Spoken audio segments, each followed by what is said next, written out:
ព្រះអង្គនិមន្តមកនៃអាសនៈអីសូមអនុមោទនាព្រះសង្ឃអង្គសាទាំងមានសង្ឃរាមសព្ភាទ្រង់ចែកដោយសំសើត្រង់ពុសមាភិបញ្ញាអនន្តវិមន្តពេញមាន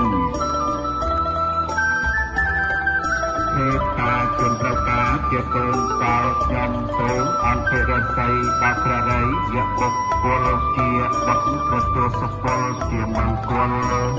ដល់សពសត្វថ្មីនេះរោអ្នកជំនាញអង្គពិធីទីប្រកបអតិថិបានស្ដីសួស្ដីដល់ពុទ្ធមួយសាសនាសាស្ត្រព្រមទាំងលោកគ្រូទាំងអស់ក្នុងពិធីស្ដាប់ធម្មទេសនាកណ្ដាលឆ្វេង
យើងចែកដូចជាកម្លាំងកម្មករកម្មការិនីកសិករនឹងសុទ្ធតែជាចំណែកមួយដើម្បីឲ្យសេដ្ឋកិច្ចប្រទេសកម្ពុជាយើងមានការប្រព្រឹត្តទៅ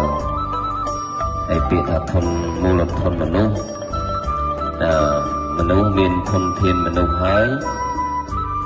មានមូលធនមនុស្សទៅ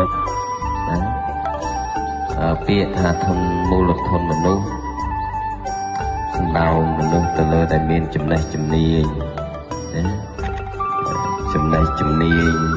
ដោយកូនរៀនថ្នាក់ទី7ថ្នាក់ទី8ថ្នាក់ទី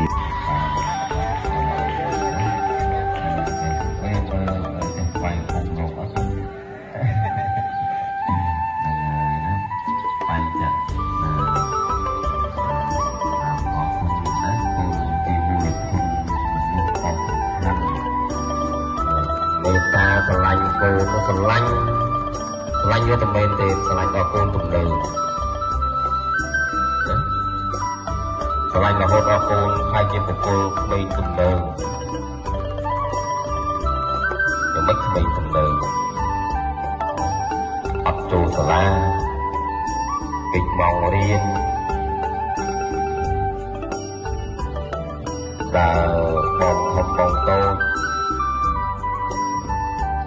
អ្នកគ្រូនឹងខំគ្រូឃើញលោកគ្រូខំមែនទេ